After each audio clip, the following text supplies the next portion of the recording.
This is the X-Zone Broadcast Network, broadcasting worldwide on broadcast affiliates and satellite program providers, including CNN Broadcast Network, Sirius Satellite Network, Star Media, Good News Radio Network, Angel Broadcast Network, Wiki Broadcast Network, and WPBN TV. For more information on the X-Zone Broadcast Network, visit us at www.xzbn.net.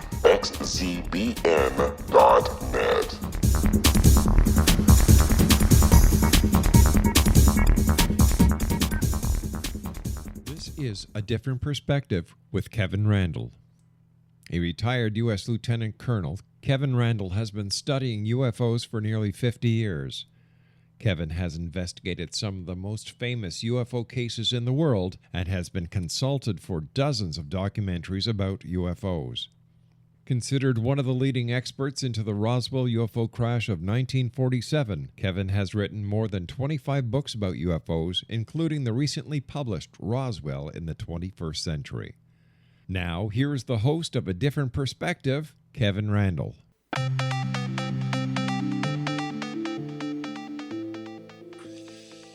We are here with another show. We're going to talk to Marc D'Antonio, who is a member of MUFON Star investigative team, and he is their chief photo analyst. So we can talk to him about photographs and what we need to do to improve the photographs today. Marc, are you there? Hey, Kevin, it's good to hear from you. How you doing? I'm doing fine. I'm glad to talk to you again. It's been a while since we had a chance to chat. Indeed. So I mentioned, as you heard, that you're a member of the MUFON Star team and you're the chief photo analyst. Can you give me a little bit more about your background, what you've been doing? I've been the chief photo and video analyst for MUFON since around 2008 or so. And I've got some proposals on the table to actually increase our photo analysis unit to a much more expansive role. And that's been greeted with positive response. Now, the whole point is that when you do this kind of stuff, you're undoubtedly going to ruffle feathers, and people are going to be very much what's the word to say here? They're going to be annoyed. Very much be jockeying for a position on that team. So I've been trying very hard to find the right people to fill that role. So I've been looking to a lot of people for that, and learning a lot about people within the Mutual UFO Network. And I just got back from Orlando from the Mutual UFO Conference, and that went well. There was a lot of stuff there to do some teaching on photo and video analysis. Well, before we go into that in depth, because I have received some questions over the last week when I announced that you'd be on the show, and one of them was about what went on in the symposium. But what I'd like to talk about, because you've mentioned the photo analyst role that you have, the photo analyses that you make, was back a number of years ago, there was a sighting in Morristown, New Jersey that got a lot of publicity. I'm sure you remember that. And for those of you who would like to know more about that, I actually did some stuff on my blog at kevinrandle.blogspot.com on April 7th, 2009, and again on January 12th, 2012, that will give you all the background details of it that we might kind of gloss over here. But Marc, can you give me a bit of a rundown of what exactly happened and what your analysis did to, sort of solve this case? Yeah, this one was, it seemed pretty straightforward to me because what we did was we got the reports of this object in the sky, and we got the reports of where it was moving. And based on all the descriptions, and I don't even remember whether there was photographic evidence. Maybe there was. I'm not sure. But it reminded me of a case where there was a balloon that had flares on it and then just let loose. So I looked at the weather for that area that evening, and I was able to figure that since flares last, a certain amount of time, perhaps along that trajectory, along a radial line away from the points of observation, they might actually find the wreckage of this thing, the balloon that might have come down with the flares attached to it, and that's exactly what happened. So based on just your analysis of that and sort of the descriptions of what you heard, you were able to deduce where the balloon would come down. That's where it came down, and you actually were able, well, maybe not you personally, but MUFON was actually able to find remnants of the balloon. Yeah, it was up in a tree. They saw the remnants of the thing up in the tree with a couple of flares attached to it. That pretty well solved the case. So from the very beginning, you were able to give us a description, or I guess identify what it was. The news media and the guys who launched the balloons took it in a little bit of a different direction. They were trying to prove that UFO researchers and UFO witnesses were not all that great. The witnesses they embellished their sightings quite a bit, and the investigators were credulous individuals who often saw the extraterrestrial or the alien when there was nothing like that at hand. So that's true, Kevin. What we're going to do here is we've got to take a short break, which we'll do. We'll come back and maybe touch on this again briefly. But as I say, if you go to kevinrandle.blogspot.com and you look for Morristown, New Jersey in the search engine, you'll see everything you need to know about this case and why it sort of proves our point about the UFO investigations being good and the witnesses pretty much telling exactly what they'd seen. So we'll be back with you in just a few moments.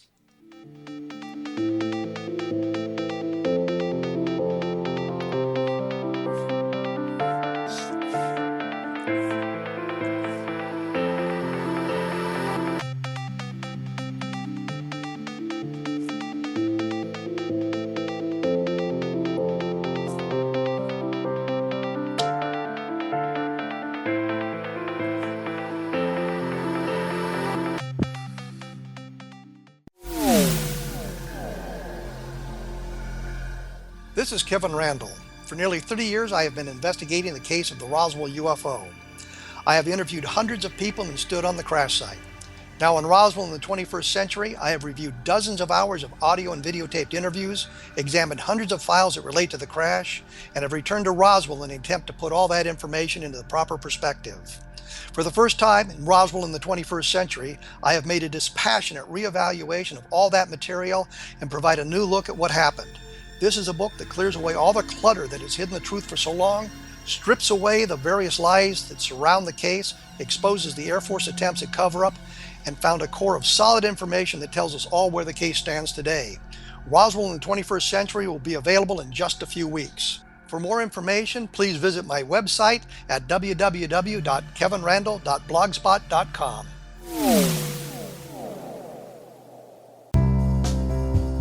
Gibbs A. Williams, Ph.D., is a practicing psychoanalyst, supervisor, researcher, and author in New York City. Much of his life has been dedicated to understanding nature and the uses of meaningful coincidences or synchronicities. His radical and original non-Jungian, non-mystical, non-magical theory of synchronicities illuminates much of the fog surrounding this challenging and perplexing topic. His ideas and manners are fresh, presented in a style that is both entertaining and highly informative. He is also an expert on crisis intervention, specially focused on violence reduction for the police and citizens, mastering anxiety, frustration, and stress without the use of medication, and effectively preventing and treating heroin addiction. Dr. Williams can be contacted at his email address at gwwilliamsny11@aol.com or visit his website at www.drgibbswilliams.com.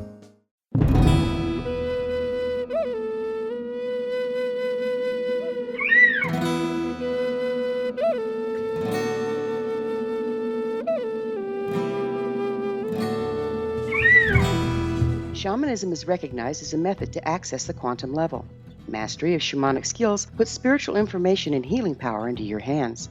Path Home Shamanic Art School, a bonded Colorado certified occupational school, has met rigorous state standards ensuring its director and instructors have the qualifications to teach the shamanic arts. Path Home offers its certification program in blocks of study. Block 1, a 5-day intensive, will be held in the beautiful mountain town of Coaldale, Colorado, October 13th through 18th. Registration deadline is September 12th. Experience journey trance, power animals, helping spirits, sacred space, and life purpose. Come discover your power. Join me, Gwilda Wiyaka, in the magical world of shamanism. Call 303-775-3431 or visit findyourpathhome.com.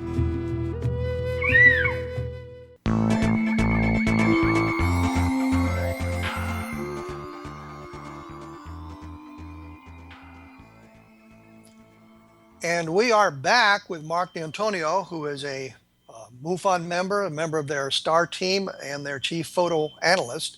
We talked briefly about Morristown, and I wanted to add one thing, Marc, and it didn't really fit into the photo analysis venue, but the thing that struck me about this whole thing was these two guys had launched these balloons in an attempt to prove that UFO witnesses couldn't really describe what they'd seen, and the UFO investigators were quite credulous. And the thing that I noticed about most of the descriptions given about these balloons as they wandered through the air, in fact, there was videotape of them, was that the witness descriptions were, for the most part, pretty much accurate. One of the flares, I think, dropped off a balloon, and a witness talked about how it seemed to shoot off into the distance, and they talked about the flares fading out. And what struck me is on the, I think it was Fox News, they were showing the videotape, and the objects, the light seemed to be flashing. The newsman said something about that, and the witness said, oh, that's it passing behind the trees. So she was astute enough to realize the flashing wasn't the flares, but it was actually the thing moving behind the trees. So these guys had attempted to prove this and prove that we didn't do a good job in investigation. And I thought it was interesting to point out that you, among others, identified the source of the lights almost immediately. Yeah, that's true. And the problem is that to be a photo and video analyst, you can't just be a guy that knows about cameras. You've got to have done this when you were a kid. You got to have launched helium balloons and tried this. You had to have made your own Chinese lanterns. You had to have tried making drones that have lights on them, which I actually did for a National Geographic special to illustrate how in 2 days we could create something that could fool hundreds and hundreds of people, which we launched it over a mall. Now, the purpose of it was to simply show that as much as you might think you're looking at a UFO, you also have to be aware of current technology. Current and old technology, like flares are very old technology, but you have to have an open mind to what you might actually be seeing, and you have to be willing to let go of the possibility that it is a UFO. Even though I'm a firm believer in extraterrestrial life and that there are alien visitations going on here on the Earth, I don't necessarily believe that everything I see is a UFO, and I have to be hard on the data, because if I'm not, I'm doing a disservice to everybody else who listens to me. Are there many hoaxes like this that you look at? I mean, is a lot of what you see turning out to be mundane objects seen under unusual conditions and fool the people, or are there people actually out there attempting to hoax UFO sightings? Well, it's sort of a mix. Now, here's the thing with a regular camera. People can take a picture of an ordinary object and make it look extraordinary, and not even by any of their own doing. Just by the fact that it might be speeding through the air, and the way they took the picture might make, say, an insect look like a silver UFO disc. I have seen hundreds and hundreds of those. And with analysis, you can also see that silver disc has faint wings sticking out of it. And that's usually the dead giveaway that they caught an insect. And they just can't believe, for instance, that the object was actually an insect until you show them the wings and you show them how a wing, and that's the other thing, you have to be part entomologist to do this stuff too, because you have to know the wing beat pattern of an insect to show them how the wings can form those shapes that they see in that short exposure. So, yes, there's that, the ordinary objects caught as extraordinary. Then well, I noticed that I know a number of years ago there were the big phenomena about rods, and there was a lot of discussion of rods. And I think that turned out to be insects as well, caught on a sort of a timed exposure. Did you get into any of that sort of investigation as well? Oh, I've certainly seen videos and images of insects flying that have made quote-unquote rods. And the rod was actually, in the video, was caused by a certain type of video camera and a certain kind of shutter at a frame rate of 30 frames per second or 29.97 frames per second. And you see the object appearing this way because it was likely, I can't remember if it was a PAL or an NTSC. I think it was a PAL type video recorder that it had to be in this case. But it was all based on frequencies and interference patterns. And that created these gossamer rods undulating through space. It was actually the wings of the insect, as you point out. Do you get any more sightings like that? I mean, people reporting or sending videos about that rods, or is that pretty well a phenomenon that is explained and most people accept that? It's explained thoroughly, but most people, can't accept that, but you still get the occasional submission of a long photo with a long black thing on it with these appendages sticking off at regular intervals. And I point out that can actually help you figure out exactly what it is, because if you see the long black thing and then you have these things sticking up and stay straight up and straight down at regular intervals, those are the wing beat patterns that you're witnessing at the end of its throw, where you have most of the wing visible. That's just enough for it to be captured on the image. And so you count, say, 4 of them, and then you look at the exposure time. If it's a 30th of a second, that means there were 4 wing beats in a 30th of a second. Okay, so now all you have to do is do the math to figure out how many wing beats per minute, and you can look up the average wing beats per minute of the local insects in that area and actually maybe even figure out what bug it was. When you explain these sightings as an insect or other mundane explanations, you get a lot of negative reaction from the people who took the photos? In the beginning, I did, because I didn't really have any credibility. People didn't know who I was, several years ago. But as I've come along in this, I'm the first one to admit and say that I don't do this in a vacuum. I can't. Who can? There's no one person who can pronounce this is a bug, and with a big echoey voice and thus it's now a bug. It takes a number of people. And I always try to pass by some of the more difficult cases by other photo and video analysts that I've identified and brought into the fold. And many times, they'll agree, but sometimes they have questions that they want asked, which I didn't think of or whatever. And so I think that's all good. So as a team, we actually can get more done that way, and it's easier to form a real opinion when you have multiple people registering their thoughts. I still get a lot of insects. I still get a lot of lens flares. I still get a lot of internal lens reflections and other camera artifacts, for instance, on the films. And there's the occasional folks that will actually say, I don't know what I'm doing, or they'll call BS and then go on a tear about, how unqualified I am. And I just say, well, you know what? My skin is so much thicker than you can possibly imagine. All right, and I'm willing to be hard on the data. If you're willing to accept everything that comes along, then you know what? You're always going to be disappointed, aren't you? But what you're saying is the majority of the people, after the analysis has been made, accept the analysis or accept the solution, except for a small number of people who want to argue with you. Yeah, that's true. I mean, I think as time has gone on, people have understood that I've managed to gain some credibility here, and I've actually shown through work, not just talk. I've actually recreated, the actual, events.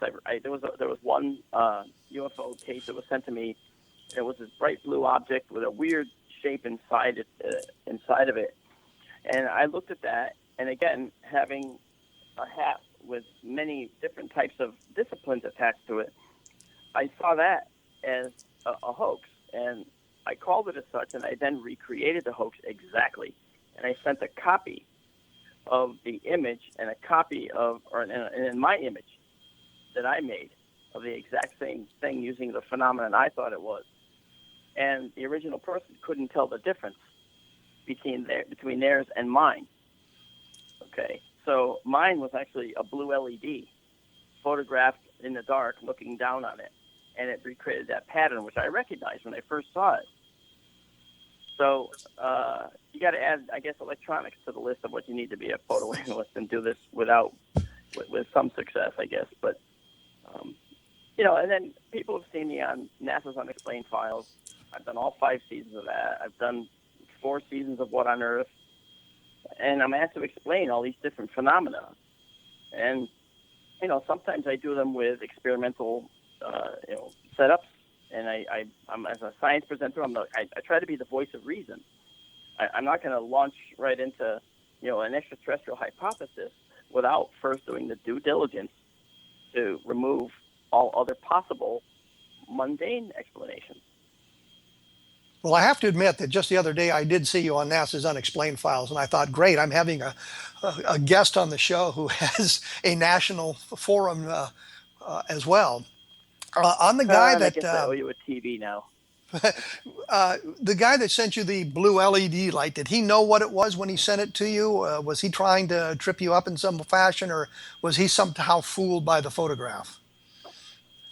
No, he had taken the photograph, probably at his house in his own shop or garage, and I think he was trying to just throw something at us to try and trip us up. And hey, I'm sure I can be tripped up, down the line. I'm sure someone will manage, but I'm certainly not the be-all, end-all, and that's why I always talk to other people. It's just that when I saw that blue thing, I recognized the shape of an overexposed LED and the internal structure of the LED, and I recreated it. I got that image in my email, and I recreated it within 5 minutes. I had another picture of it because I knew exactly what it was instantly. And I went, ran right in my shop. I have a special effects shop here. Ran right in, set up a blue LED, photographed it 5 or 6 different ways, and said, that's the one. And I sent it back almost immediately. So sometimes people get mad because I respond so quickly. They don't think I've given it enough time. But the truth is, I give it the time that is required in order to reach a consensus in my mind of what it may be. And so if maybe after 6 minutes I know what it is, I'll tell you. If after 2 hours I know what it is, I'll tell you. If it's 4 or 5 days, well, then it's 4 or 5 days. So it just takes whatever time is needed to figure that out. And what I want is the one I can't figure out. So a lot of people have been sending you photographs, and you've been able to identify quite a few of them as mundane, and some people have tried to trick you, and you've been able to this point to find the evidence of that being a trick, I guess. What we're going to have to do is take a break here. When we come back, we'll move off hoaxes and maybe find out a little bit more about some things that cannot be easily explained. And we'll take a look at maybe the MUFON symposium, and if there was anything of interest that popped up there that you'd think that we might know a little bit more about. As I say, some of this stuff is discussed on my blog at kevinrandle.blogspot.com, and you can take a look. There's a search engine there, and you can kind of look to see what is there you might be of interest. The other thing is, in the last few days, I've had questions about my latest book, Roswell in the 21st Century. There is some information about that on the blog as well, or you can find the book available at the various outlets around the country. So when we come back, we'll be with Marc. We'll talk a little bit more about that. And Marc has a project he wanted to discuss, which is dealing with UFO detection systems. So we'll be back in just a few minutes.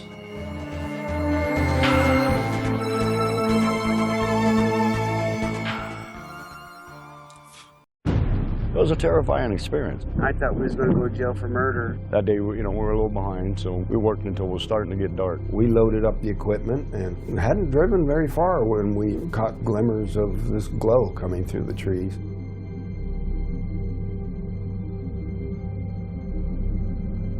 I urged Mike to hurry up and get up there. Travis had the door open before we even stopped. As he got closer, I heard the sound. One of the guys said, "You feel that?" I really panicked then. I told him, "Get the hell out of here."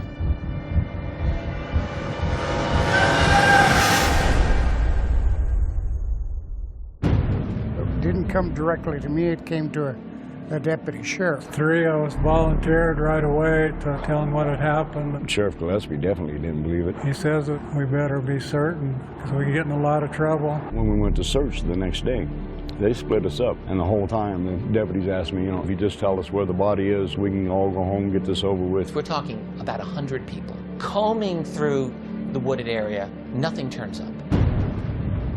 All week long, I've been hearing they're going to set it up to make you guys look guilty. We're a rough-looking bunch then. Some of us have been in trouble with the law before. And y'all ain't never going to come out of that jailhouse.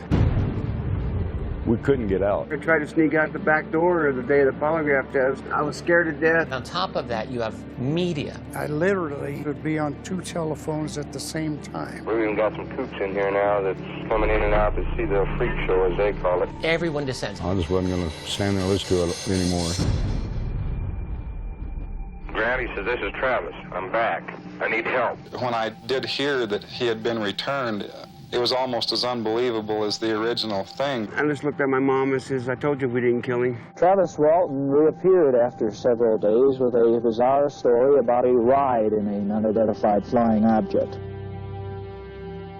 People were desperate to explain it away. Why are you sticking up with Travis for all this time? You know this really didn't happen.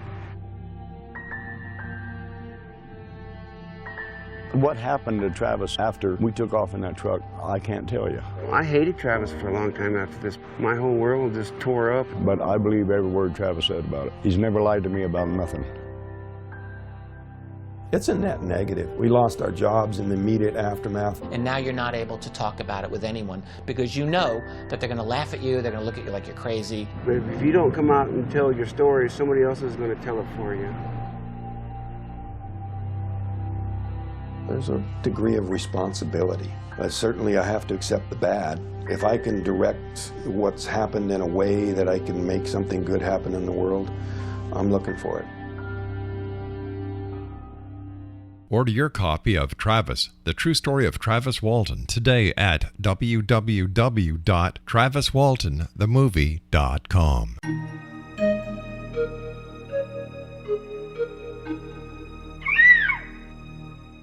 While science pursues fact, magic accesses the quantum level, bridging random facts to form truth.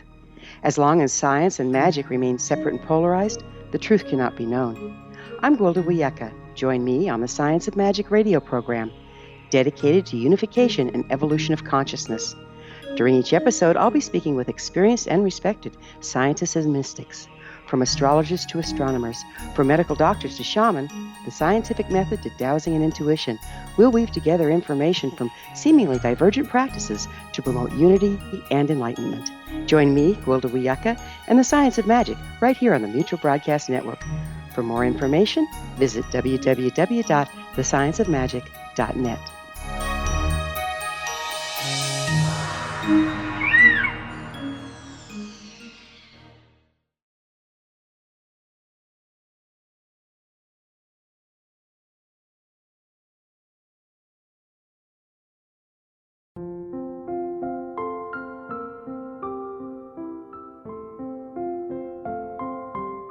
I am Dr. Carl O'Helvey, founder, president of a new cancer foundation focusing on evidence-based physical, mental, and spiritual interventions, including natural cancer cures, prayer, meditation, affirmations, nutrition, and other related holistic cancer prevention and cure modalities. These are used in cancer education, research, and financing care. I ask for your help to continue this important work by donating at www.holisticcancerfoundation.com.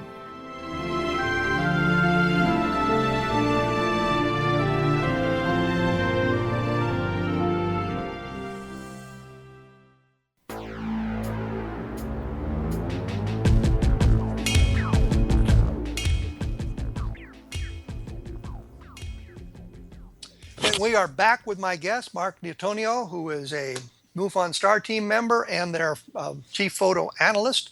We were talking about faked photographs, which I think Marc has pretty well explained how that goes down. Back in 2013, there was a Homeland Security tape, a video made by Homeland Security in Puerto Rico. Are you familiar with that case, Mark? I absolutely am. There was a talk about it at the symposium down in Orlando. Give us a little bit of background on it then, please. Well, this aircraft took off from Aguadilla. I'm not sure the name of the airport. And it was running a IR system and a Westcam IR system. And when it took off, would IR be infrared? The camera saw something. Yeah, IR infrared, sorry. Not a problem. And that's okay. This guy saw this object in the sky, and he wasn't tracking the object. He was just moving the camera as the thing drifted through the field and following it. And there was a HUD, which gave you the direction to the ground objects behind the camera, where the camera was actually pointing. Excuse me, Mark, a HUD would be a heads-up display? Yeah, and that's right. A HUD, he had the HUD heads-up display on the aircraft. A projection that the pilot can see inside the cockpit of what's going on around him. For the IR camera operator. Okay. So it had the latitude and longitude, the position of the plane. And then it had other information on the screen, range to the ground object that was in the middle of the crosshair, so to speak. And this object was seen, and it was an interesting. It was an interesting object as it was moving along through the sky, and it looked to me like it was tumbling. And it was seen for about, 3 minutes or so, and then the plane was doing a big circle, and it took off from the runway and did a climb out and turned to the left and kept on going around in a gentle circle as it climbed. So you get the speed of the plane, the object itself is in the visible view of that infrared camera the whole time. And it was really interesting. Now, I have infrared cameras here. In fact, I fly drones commercially, and I actually have an infrared drone that I've used to help, do searches and stuff. And it's a FLIR system, which is not a Westcam system. Now, FLIR stands for forward-looking infrared, and it comes from that. And there's a company called FLIR that makes these infrared cameras. Mine is a military-grade infrared camera. It costs more than a drone, And so I put this on there, and I have it on a gyroscopically stabilized mount so that no matter which way the drone flips and flops from the wind, it stays rock steady. The view is rock steady. And so what I did was I saw there were some artifacts that I thought I was seeing on that Aguadilla video, and this is a theory now. I don't know this for sure. And then I ran my pickup truck up the driveway, and I was able to recreate the artifacts off the back of my pickup truck that I saw off this object as it was passing over as it was passing with the water behind it. I got to be careful not to say it was over the water, because I'm not convinced it went over the water. Now, the science guys and the team that actually analyzed this, I had a chance to join that team, and at that time, I was having an issue with my health, and I couldn't, and I didn't get back in time. So I don't want to be a Johnny-come-lately and start saying, well, this is what it is, because I don't know what it is. They did some really nice science, and they produced a 187-page document, describing their results and their assumptions. And I've always had actually a disagreement, not disagreement, but a difference in opinion with their findings. And with these other fellows, they were other MUFON members or other investigators? Yeah, MUFON members, and also Westcam infrared camera technicians and so forth, and people that that know. And but still, I saw some things on that video that looked like a problem for me. And for instance, if what they assumed was correct, then their findings are correct. All right. But I think when they saw this object apparently hit the water, and I think that was an infrared artifact, and an artifact caused by the extreme distance at that point, and the fact that the infrared camera is not a regular camera, it's only seeing infrared energy. And I think that, and it's a well-known fact that water is like a blank slate to infrared, obviously. Okay, and this object, when it passed over the water at a certain point, it may have approached a similar temperature as the water. And in that case, the camera might not be able to distinguish between it and the water. And it gets muddy right there. It gets sort of muddy, and it looks like it has a wake on it. And my assertion is that I believe that may have actually been this artifact and might not actually have entered the water. Was this during the day or during the night, during the evening? It was at night. Well, that kind of wrecks my next question. I was going to say, because the sun reflecting off the water, can the infrared pick that up as a heat source? Well, yeah. It's not a no. It's not gonna do that. The only way it's gonna do that is if there's a highly reflective white cap or something that comes up, and you might get a specular highlight. But the infrared energy is not passed by the water too well. So one thing that I saw when this object was doing this movement through the sky, prior to where it looked like it was hitting the water, it looked like it was tumbling to me. I saw an actual object tumbling, but the hot spot on the bottom of the balloon, I call it a balloon, sorry, is the object. On the bottom of that thing, it had a hot spot that wasn't moving. So it was staying right there on the bottom of it. And what that said to me was, it's reflecting infrared energy from the ground. That's what I thought. So I'm just, that's my theory. And in order to back it up with actual data, I want to recreate that. Now, the last thing is the distance estimates given in that paper, I think, are worthy of more explanation or exploration, because the object itself is closer to the aircraft than the ground objects in the background, obviously. This gives us the opportunity to use a very interesting and possible technique called parallax. We can take the parallax angle, which is the angle between the object from the plane's position one moment to the next. That means if you extend your finger at arm's length and you blink your left eye and your right eye, you see your finger moving against the more distant objects in the background. That's because the finger being closer creates this shift. Now, if the plane is moving from one moment to the next, and you have the position of the plane, which we do on the plane's heads-up display right there on the screen, then you should be able to take that moment-by-moment position of the plane, calculate the parallax of that object based on the background objects on the ground that you see. That's what it's shifting against. And you know what those objects are. They're fully identifiable in the map.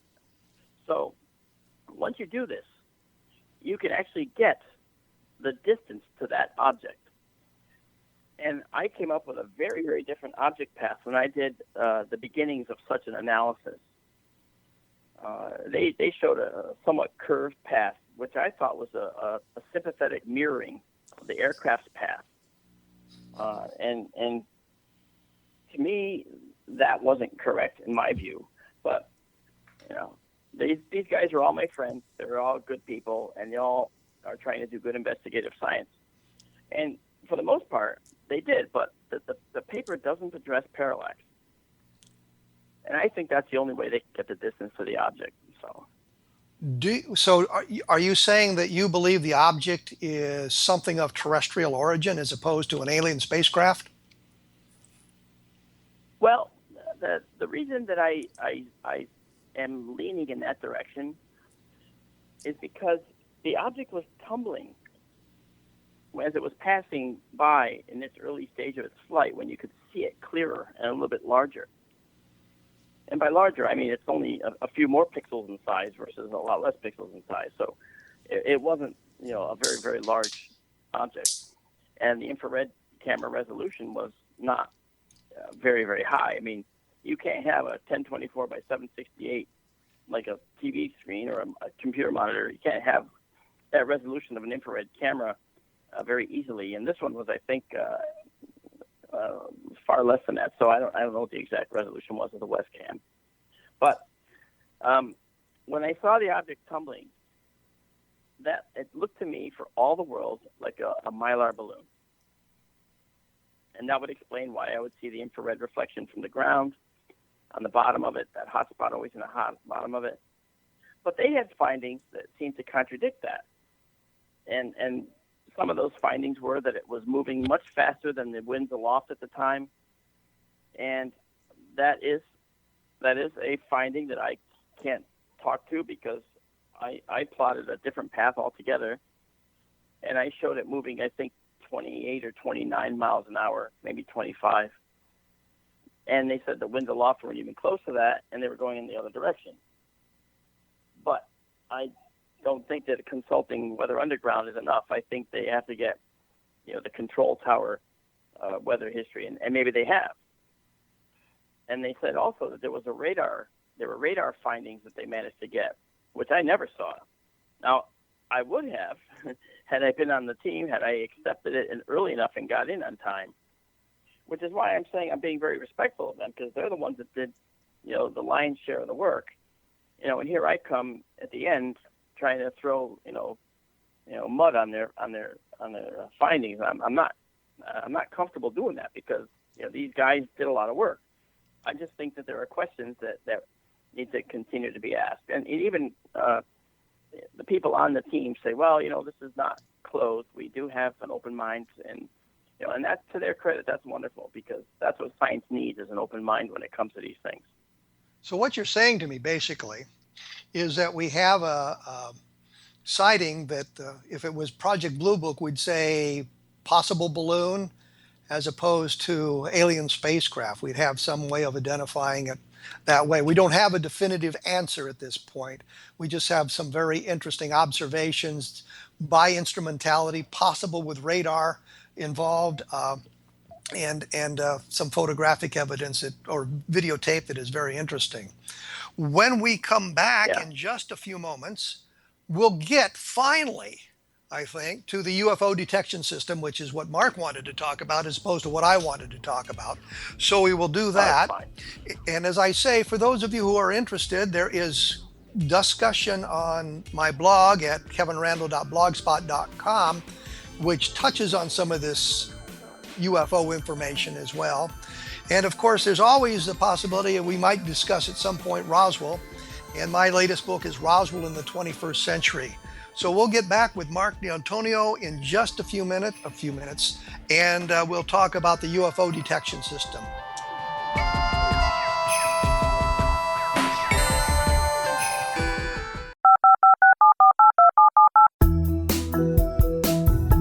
Did you know that when you're on the road with limited data or Wi-Fi, you can still listen to the X-Zone radio show with Rob McConnell, The Science of Magic with Gwilda Wiyaka, High Tech with Corey Kay, and every minute of the 24/7, 365 programming of the X-Zone Broadcast Network by calling 712-432-9459, courtesy of TalkStream Live.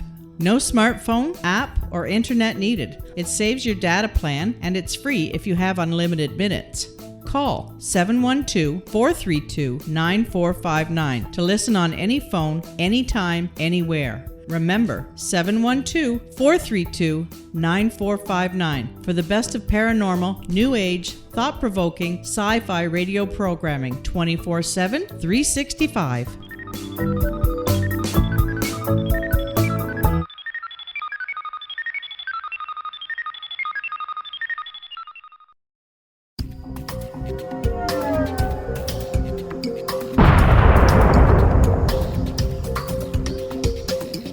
Coming soon to the X-Zone Broadcast Network is A Different Perspective with me, Kevin Randle, as your host.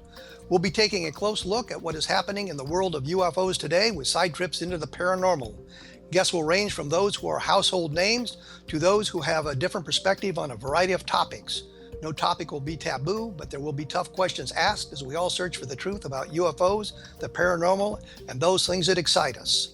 Sometimes we'll agree with a guest and sometimes we won't, but we'll try to keep the program topical. For those of you who would like to read, be sure to visit www.kevinrandle.blogspot.com, and remember to listen to the other fine programs on the X Zone Broadcast Network at www.xzbn.net.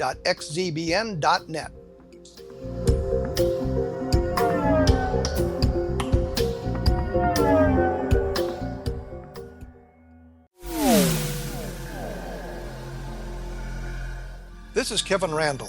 For nearly 30 years, I have been investigating the case of the Roswell UFO. I have interviewed hundreds of people and stood on the crash site.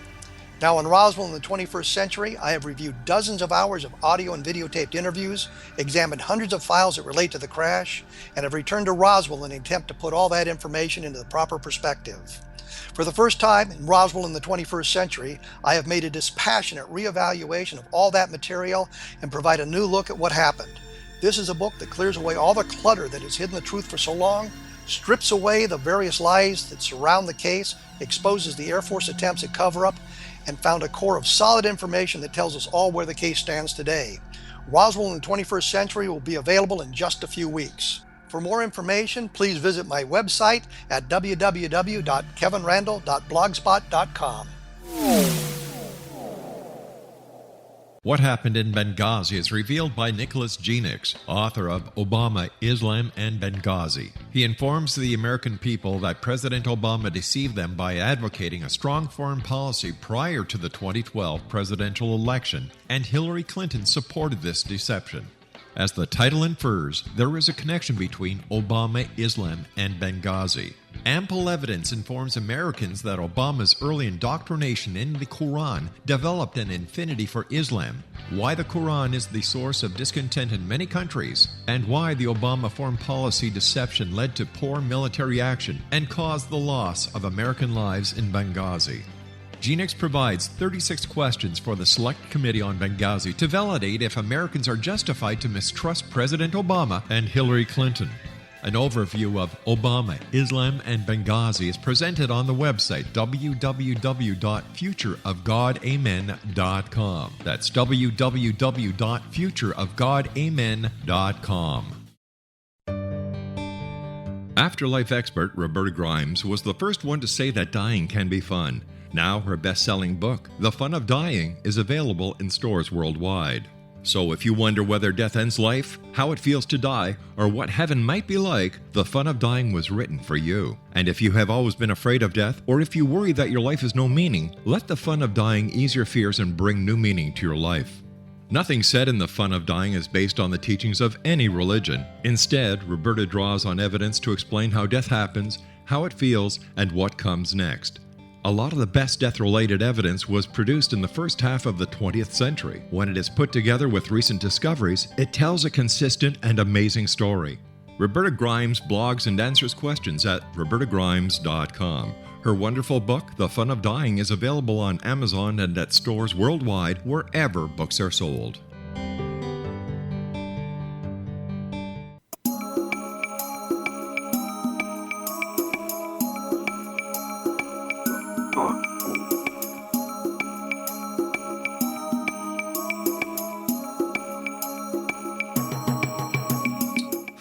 We have returned with Marc D'Antonio. We're going to move away from the Puerto Rico sighting. Is there some place people can go to gather more information about this if they're interested in it? Well, I think if you go to MUFON's website, you could connect with the investigation folks directly. And I would encourage it because this is an interesting sighting. There may be more to it than I realize in terms of the radar, but I think we need to analyze this further and go down that parallax path a little bit more. Okay. When we talked before, or in our email exchange on this, you had mentioned a UFO detection system that you wanted to put together or are attempting to put together. Can you tell me a little bit about that? Sure. Now, I had done an NPR radio show, and the host of the show, on the way out, he said to me, I got to get you in here with Douglas Trumbull. Now, Douglas Trumbull was the visual effects wizard that did Close Encounters of the Third Kind, Blade Runner, all these movies that I just grew up loving, including 2001: A Space Odyssey. And I was thinking, holy cow, this would be amazing. And I said, why him? And the host goes, well, he's a UFO hunter as well. He's got this vehicle he's created to hunt UFOs. Whoa. I went home and I wrote him a letter. And that was 5 years ago. And I've been working with Doug ever since. And I saw his Humvee with a top that opens up and telescopes that come out on a big theodolite mount, which is like a pan-tilt mount that moves at high speed. And he had all these telescopes on it, and you certainly don't want to get in the way of those because, man, they could hit you and knock you right over. So he had this to hunt for UFOs, and it would see something in the sky, it'd zero in. And the idea was that multiple instruments would gain data of the same sighting. And that was exactly the thing that I felt we needed. And I said, wow, Doug, this is a great idea, except it seems like it's just one vehicle, and it's a very expensive vehicle to put together. I don't think we can put too many of these together, but how about if we could reduce this to the size of a small serving dish, about, say, 18 inches in diameter, and put cameras on it, and other systems could be festooned all over the thing, and look for information and data that's in our atmosphere over our heads, things like a gamma rays coming down from, say, a ship using an interdimensional travel where you go out into string theory to figure out how to propel your ship. Or how about electromagnetic radiation changes, EM pulses, gravitic changes to local gravity, magnetic field changes. And he's nodding, going, yeah, it would be great. And I said, good, do you want to do it? He goes, sure. And we were off. And so the UFOTOG 2 project was born. Now it's UFO TOG, which is UFOTOG, and that was the original Humvee system that Doug had created. But that the new system that he and I were talking about was going to be number 2, UFOTOG 2. And I've gone all over the country talking about this. I actually have a prototype that I put together to show the actual footprint of what we're going to have. And we have a camera that it does full 4K, and it looks at the infrared as well as the visible part of the spectrum. That camera's already been designed, and it's already the one that was built actually works beautifully. And now we're in the process of getting more chips so that we can now mass produce that, because each platter, we call each UFOTOG 2 unit a platter. Each platter has 7 cameras on it around the ring. There's 6 around the ring, 1 looking straight up. And because they're 4K cameras, we don't have to look at more than 1 or 2 fields to get a nice. We can look at one. Sorry, let me restart that. One field will give us all the information we need if there's an object in there, because it's a 4K field, and we'll be able to zoom in and get data that's pretty good at a high zoom level. Are you talking about something that would be mobile, or is that something that's stationary? It would be a stationary remote system, and we have a plan for powering it with solar panels. We have an energy budget for these things that means we'll have to use a solar panel on like a post. The thing will be on an elevated mount, and that's so we don't have coyotes peeing on it, and that's the image you see. So with that energy budget in place, we also have to have a way of knowing what it saw. So we have another system that already works that we've tried, and it uses the same technology that around the world sailors use to let everybody know where they are. And this system bounces information off of GPS satellites and down to your smartphone or to your PC, to anywhere you want it to go. And all we're going to do is modify the little message that gets sent up to the GPS satellite. And each unit is going to have the ability to transmit. I just saw something basically and show you where it, where it is in location in the United States or anywhere in the world, and then you get it down to your cell phone. And then the idea is that the Mutual UFO Network field investigators will form the backbone of our ground team. who go out and maintain, retrieve images, at least early in the early iterations of this. And we're not stopping there. We're deploying these not as singular platters. We're deploying them in triads, with equilateral triangles with distances between them of a mile. This way, if something is up in the sky, like a satellite, for instance, then any two of those can see it and triangulate it, get its altitude, its speed, its distance, all those things, and stuff that we need. Now, if one platter sees something, then and the other platters don't see it in that triad, well, then we know it's sort of a localized event. Because if one sees it, the other should see it, unless it's a bat flying around this platter A, and platter B wouldn't see it, and platter C certainly wouldn't see it. So that's going to help us. We're going to have transponder decoders to be able to identify aircraft and automatically remove them from consideration, because if you look up and see all the contrails that you see on a daily basis, you know that there's no place in the United States where planes don't fly. And it's important to stop that and to keep that from becoming data. But so far, you haven't deployed any of these yet? No, it we're sounds, actually in the sounds like you have like stage, 2 of them? And well, we have actually, we're actually creating the cameras. The most important part is the camera. So the camera design is done. And now once we get the cameras potted to a circuit board, which is already designed, and we produce the cameras, we're going to produce one platter and then put it into testing out in the Arizona desert to make sure that there's no crosstalk or cross-feed from components talking to each other. Then we're going to actually put a gamma ray detector on it. Now, we have a gamma ray detector already, and your iPhone can do gamma ray detection too, incidentally, which is interesting. But that's not what we're going to do. We're going to use a gamma ray detector of a different design, and we're going to miniaturize it, and we're going to put these little things on these platters. Because let's suppose that an advanced civilization is out there, and they're utilizing interstellar travel capability. They're using it, right? Now, if they can do that, it means they're using a certain propulsion technique. Now, that propulsion technique could be anything, but it won't be chemical rockets. If they've gone down the rabbit hole of string theory, as Michio Kaku would talk about, then they may be using some propulsion concepts that are buried within string theory. If they do that, they might be able to punch out of our dimensional space, which is X, Y, and Z all moving through time, and move into this interstitial space, the bulk, it's called, B-U-L-K, and then move anywhere they want and pop back in at will. And if they do that, then the theory is that they will release radiation each time they make that transition, because the UFO, the object, the spacecraft, is actually potentially a giant particle accelerator.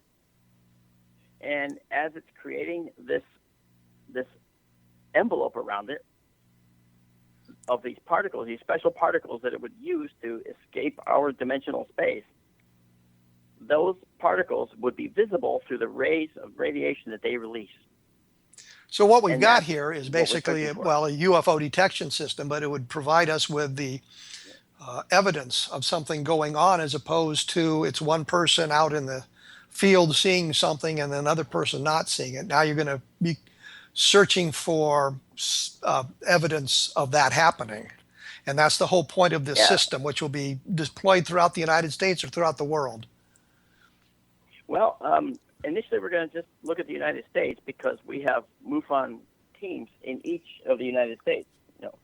So that's going to give us the opportunity to have the boots on the ground, and they're going to be involved with us in the program up to their ears. And they're going to get the first chance to analyze the data. MUFON will look at the data initially, and no one's going to release anything until we actually reach a consensus and get the data analyzed. And we have some world-class scientists that are actually working on the project with us. Well, Mark, I hate to do this because this has been interesting, and I'm all for anything that brings science to UFO research. but we're just flat running out of time. So I'd like to thank you for taking time out of your busy day to share some of this information with us.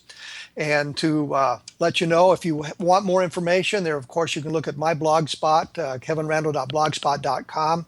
You can look at the MUFON website, I think MUFON.com, for more information about this. There's ways to contact people. And, of course, if you're interested in the Roswell case, there's always Roswell in the 21st Century, which is my compendium of the best information about the Roswell case and where it is going. Next week, we're going to have Don Schmidt on the program. And Don and I will be talking about lots of things in ufology, and we'll even touch on the Roswell slides information that came out in the last few days. So thank you very much for listening.